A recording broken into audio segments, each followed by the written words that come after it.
चलिए इसी के साथ अगली खबर का रुख कर लेते हैं। अगली खबर आपको बता रहे हैं राजधानी रायपुर से, जहां छत्तीसगढ़ में कल मतगणना होने वाली है। प्रत्याशियों के भविष्य ईवीएम में कैद है, जिसका खुलासा कल होगा। कल ईवीएम को खोला जाएगा और मतगणना होगी। प्रत्येक विधानसभा के लिए 14 चरण में जो है मतगणना होने वाली है। चौथा टेबल और काउंटिंग के लिए 14 टेबल और स्टैंड बनाए गए हैं। कवर्धा सहित 6 विधानसभा में 6 चरण में मतगणना होगी। देखिए, जहां पर ज्यादा वोट डला है, जहां पर वोटिंग परसेंटेज ज्यादा है, वहां पर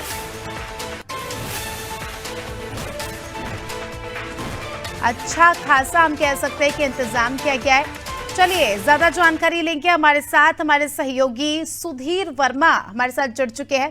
सुधीर से ज्यादा जानकारी लेंगे। सुधीर, महज 24 घंटे का इंतजार और उसके बाद जो है प्रत्याशियों की किस्मत का फैसला होने वाला है। कल छत्तीसगढ़ में मतगणना है, क्या कुछ तैयारी, क्या कुछ व्यवस्था? जी बिल्कुल अस्मिता, जिस तरीके से कल मतगणना होने वाली है, जिसको लेकर के निर्वाचन आयोग और समस्त जो विभाग है इससे जुड़े हुए उनको लगभग उनकी तैयारियां हैं वो पूरी हो चुकी है। और साथ ही साथ अगर बात करें तैयारियों की, तो हर विधानसभा क्षेत्र के लिए 14 अलग अलग टेबल बनाए जाएंगे। केवल 6 विधानसभा क्षेत्र ऐसे हैं जिनके लिए 20 टेबल्स बनाए जी मतगणना होगी। साथ ही साथ अगर बात करें सुरक्षा को लेकर के, तो सुरक्षा के पुख्ते इंतजाम किए गए। बीते दिन हमने जिस तरीके से देखा कि जो स्ट्रांग रूम था उसमें 3 जी सुधीर बढ़ा दी गई है, क्योंकि हम अनुमान देखा है कि जब भी मतगणना होती है तो भारी संख्या में लोग मतगणना केंद्र के बाहर में खड़े हो जाते हैं। खाते प्रत्याशी भी कहीं ना कहीं अपने परिणामों को जानने के लिए मतगणना केंद्र की ओर प्रस्थान करते हैं, तो कहीं ना कहीं दिखाता है कि प्रत्याशी भी कहीं ना कहीं अपने मतों को लेकर के संतुष्टि प्राप्त करने के लिए मतगणना केंद्र की ओर जाते हैं, जो कहीं ना कहीं बताता है कि मतगणना एक बहुत महत्वपूर्ण हिस्सा है तमाम जानकारियों के प्राप्त करने के लिए। और साथ ही साथ अगर बात करें, अतिरिक्त 7 टेबल बनाए गए हैं, जो अगर किसी प्रकार की समस्या होती है मतगणना में, तो उन टेबलों के माध्यम से उन लोगों के माध्यम से कहीं ना कहीं जो मतगणना है वो सुचारू रूप से जारी रखी जाएगी। और साथ ही साथ अगर बात करें कल मतगणना होने की, तो कल 8 बजे से मतगणना शुरू होगी। लगभग 33 जिलों में मतगणना केंद्र बनाए गए हैं। जी बिल्कुल सुधीर, इस बार की अगर हम बात करें तो काफी अच्छा रिकॉर्ड इस बार रहा। नक्सल प्रभावित क्षेत्रों में भी जो है मतगणना चुनाव हुआ, मतदान हुआ और काफी ज्यादा उत्साह यहाँ पर देखा गया। लोगों ने डर के बावजूद, नक्सलियों की धमकी के बावजूद जो है बढ़ चढ़कर अपना मतदान दिया। अब सबसे बड़ा चैलेंज हम कह सकते हैं कि खासतौर पर इन्हीं क्षेत्र में हमें देखने को मिलेगा जो नक्सल प्रभावित है। वहां की अगर हम बात करें तो वहां किस प्रकार से मतगणना होगी और क्या उसके लिए कोई अलग सी टाइमिंग या कोई अलग सी व्यवस्था, ऐसा कुछ अपडेट? अभी तक इस विषय में किसी प्रकार की अपडेट तो प्राप्त नहीं हुई, क्योंकि अमूमन देखा गया था कि जो 33 जिले बनाए गए हैं वो नक्सली प्रभावित क्षेत्रों से अलग बनाए गए, ताकि किसी प्रकार की नक्सली गतिविधि इन केंद्रों में नहीं हो, इसका पूरी तरीके से ध्यान रखा गया है। यही कारण है कि किसी प्रकार का जो टाइमिंग को लेकर के है वो सुबह 8 बजे से ही 33 पूरे जो केंद्र बनाए गए हैं प्रदेश के अलग अलग जिलों में, तो वो कहीं ना कहीं बताता है कि नक्सली प्रभावित क्षेत्रों को ध्यान में रखते हुए उन केंद्रों उन जगहों से हटा दिए गए हैं जो नक्सल प्रभावित रहते हैं, और किसी प्रकार का टाइमिंग रखा नहीं गया है अलग से। और जो 8 बजे जो मतगणना होनी है वो यथावत समय से स्टार्ट होगी। जी बिल्कुल सुधीर, अगर हम बात करें उत्साह की, तो किस प्रकार का उत्साह देखा जा रहा है? राजनीतिक दलों में अपनी अपनी जीत के दावे कर रहे हैं, और कौन सी वो पार्टियां होगी जो इस बार हावी होने वाली है, और किस प्रकार का उत्साह यहाँ पर देखा जा रहा है? जी बिल्कुल, एग्जिट पोल आने के बाद कहीं ना कहीं प्रदेश की दोनों ही बड़ी राजनीतिक पार्टी कांग्रेस और बीजेपी में लगातार देखा जाए कि इस बार का जो एग्जिट पोल आए हैं उससे एक साफ हो गया है कि इस बार का जो सरकार बनाने के चांसेस है दोनों ही पार्टियों के लिए 50-50 है, जो कहीं ना कहीं बताता है कि तनाव की स्थिति अब दोनों ही पार्टियों में हमें साफ साफ देखी जा सकती है, जिसको लेकर के कल जब मतगणना होगी तो कहीं ना कहीं हमें प्रत्याशी भी कहीं ना कहीं तनाव में हमें दिखाई देंगे, क्योंकि 5 सालों में सरकार बनाना और अपने मतों के लिए लड़ना कहीं ना कहीं बताता है कि प्रदेश की जनता और प्रदेश की जो प्रत्याशी है वो अपने मतों और अपने जो पार्टी है उसको लेकर के सक्रियता उनकी दिखाता है। बिल्कुल सुधीर, और काफी ज्यादा उत्साह जो है हम लोगों में भी देखा जा रहा है। और इसी के साथ ही दर्शकों को बता दें कि कल सुबह 6 बजे से ही आपको मतगणना को लेकर एक एक अपडेट जो है अनादि टीवी के जरिए हम आपको देंगे। तो सुबह 6 बजे से आप हमारे साथ जुड़िएगा, बने रहिए हमारे साथ सुधीर। जल्दी आपका रुख करते हैं। तो दर्शकों को बता दें कि खबर आपको बताई रायपुर से, जहां कल छत्तीसगढ़ में मतगणना होनी है, विधानसभा चुनाव की मतगणना। चलिए अगली खबर का रुख कर लेते हैं। अगली खबर आपको बता रहे हैं रायपुर से ही, जहां रायपुर में भारत की शानदार जीत। T20 मैच में ऑस्ट्रेलिया को बुरी तरह हराया, दर्शकों ने कहा पैसा वसूल मैच।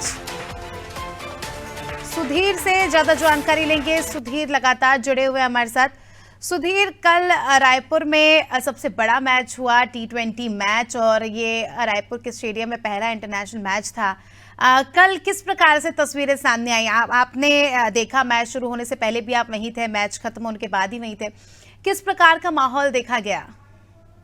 जी बिल्कुल, जिस तरीके से इंडिया वर्सेस ऑस्ट्रेलिया का मैच कल राजधानी रायपुर के शहीद वीर नारायण से इंटरनेशनल क्रिकेट स्टेडियम में रखा गया, जो कहीं ना कहीं प्रदेश की जनता ने उत्साह भरने का काम किया और एक भारी संख्या में वहाँ लोग मौजूद रहे। अगर बात करें टिकट को लेकर के, तो भारी संख्या में लोग टिकट काउंटर से पहुंचे। हमने अमूमन देखा लंबी लंबी कतारें हमें टिकट काउंटर के बाहर में दिखाई दी। और अगर बात करें मैच को लेकर के, तो अगर बात करें मैच की, तो मैच में एक अलग ही उत्साह प्रदेश के लोगों के बीच में दिखाई दिया।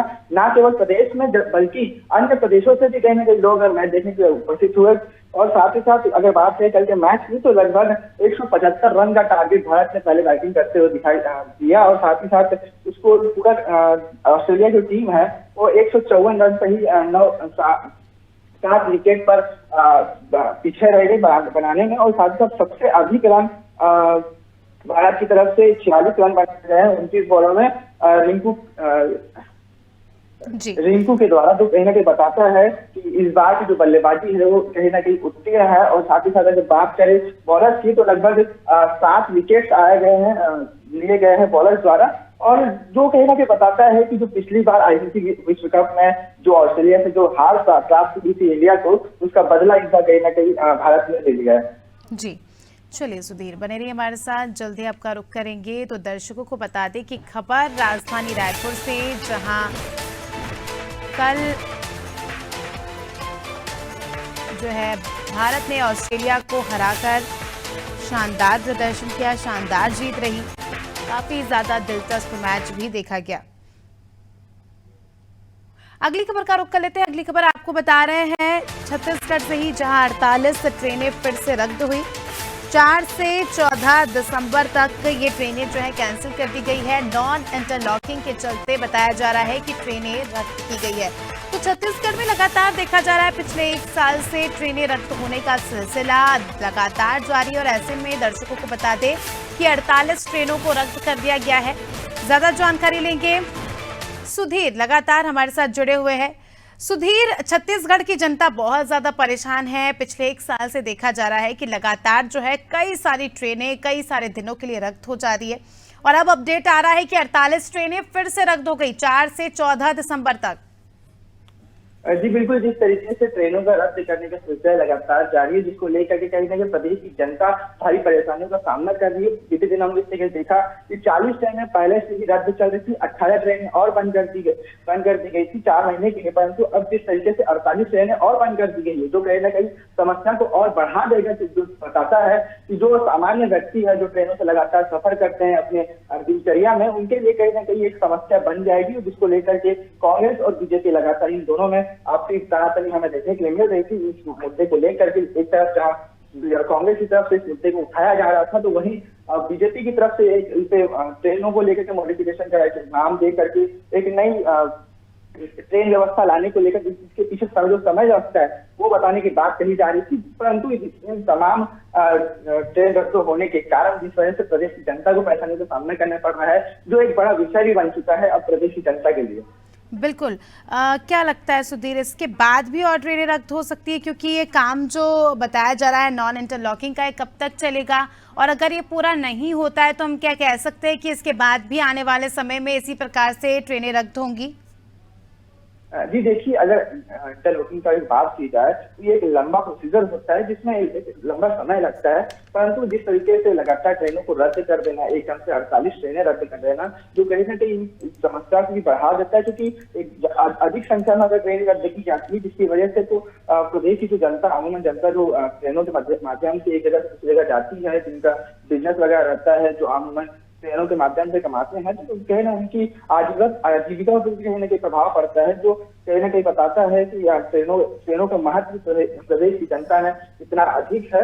और जिस तरह बात करें इंटरलॉकिंग तरीके की, तो कहीं ना कहीं प्रोसीजर में तो लंबा समय लगता है, जिसके लिए पूरी तरीके से ट्रैक बनाई जाती है, उनमें इंटरलॉकिंग ट्रेन की पटरियों को कहीं ना कहीं जोड़ा जाता है एक दूसरे में, और इसके ऊपर ये नई जो ट्रेनें होती है वो दौड़ती है।